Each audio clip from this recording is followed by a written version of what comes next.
छत्रपती शिवाजी महाराजांच्या पुतळ्याला नाही, तो आमच्या बापाला मारलेला दगड आहे, तो आमच्या आईला मारलेला दगड आहे.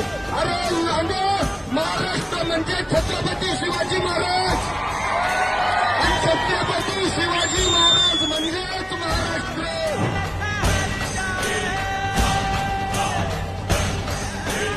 आणि इथली व्यवस्था म्हणते तो मनोरुग्ण.